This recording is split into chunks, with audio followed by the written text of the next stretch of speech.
Прямая связь в прямом эфире на ТНВ.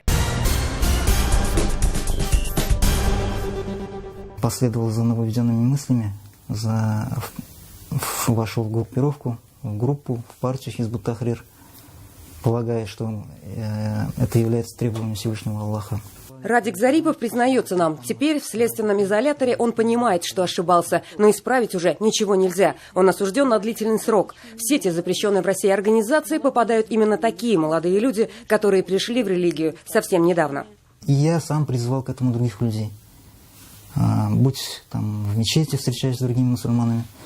И тем самым я совершал очень большой грех. Это сейчас мне открылось, что это было нововведенные мысли, заблуждением было. А ведь тогда я это не осознавал. Когда ребенку было 6 месяцев, мы разобрались. Но когда к нам с обыском пришли, это был шок. Мадина рассказывает нам свою историю. Хизб ут-Тахрир – это ее разрушенная семья. Супруг проведет за решеткой 16 лет. Сама она вовремя почувствовала опасность, но вытащить из ловушки организации супруга не смогла. Это очень много, конечно. Но что поделать, я понимаю, что мы сами виноваты. И сейчас уже ничего как бы не вернешь. Ребенок следовал против папы. По официальным цифрам мы можем судить, что каждый год по 4, по 8, по 12 человек осуждаются за деятельность этой террористической организации, за организационную деятельность в первую очередь.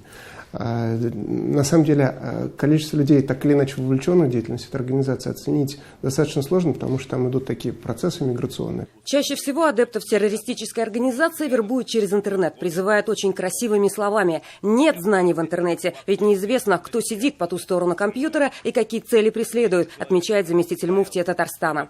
Те молодые люди, которые интересуются религией, они, многие, к сожалению, не идут в мечети, а, как мы понимаем, обращаются в интернет.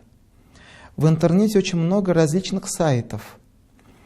Однодневные, сомнительные, экстремистские. И та информация, которая распространена там, вот как бы завлекают в сети эти молодые души, молодых ребят. Тем самым эти молодые ребята теряют свою личность.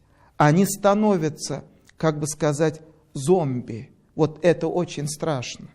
Хизб ут-Тахрир в 2003 году в России признана террористической организацией. Своей целью партия провозглашает восстановление халифата, говорят эксперты, с дальнейшим ведением военных действий по всему миру. Структура партии Хизб ут-Тахрир строго централизованная, имеющая вертикаль управления. Национальная организация обычно находится под руководством группы из 12 человек, контролирующих местные ячейки. Муфтием Татарстана Камилем Хазрат Самигуллиным деятельность по профилактике экстремизма поставлена в приоритетные ряды. По пятницам в мечетях имамы рассказывают прихожанам о вреде сект. Для детей работают лагеря при мечетях, где раскрывают традиции истинного ислама. Для молодежи проводятся дискуссионные клубы. Знания должны оградить от опасности. Задача антитеррористической миссии, как координационного органа, это работать со всеми возможными предпосылками к тому, чтобы люди туда вступали. Вот. Как показывает практика, мы общаемся с большим количеством самих участников Хизб ут-Тахрир, родственников, людей, которые отказались. При вовлечении в эту организацию используются очень такие тонкие нюансы психологии, когда человек находится в кризисной ситуации, когда вот он сам не может справиться. Кто-то обращается к нам сами, кого-то мы сами находим в местах заключения. В последнее время все больше людей, осознав взгляды, навязанные извне, выходят из Хизб ут-Тахрир. Хотя партия этот факт, естественно, тщательно скрывает, говорит Закир Шарыпов. В Казани организован Центр социально-психологической реабилитации людей, покинувших различные радикальные группировки и деструктивные культы. Специалист Центра «Диалог» рассказывает нам о психологических приемах, которые использует террористическая организация.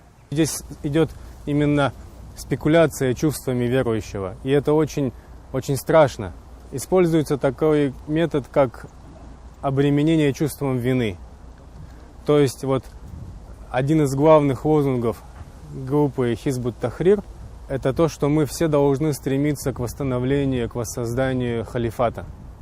И это вменяется верующему в вину, что ты не такой верующий, ты не такой, тебя вот Всевышний вот таким, как ты, не примет.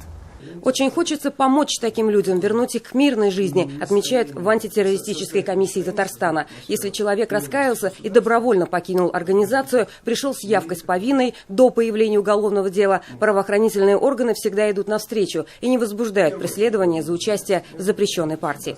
И это обращение в первую очередь к родственникам. Если ваш близкий человек находится в такой кризисной ситуации, когда ему нужна психологическая поддержка, вот, элементарное участие, то этим не надо пренебрегать, на это нужно обращать внимание. Светлана Спирина, Сергей Темляков, Роман Безменов, Андрей Ключников. 7 дней. Черное озеро. По будням в 21:00.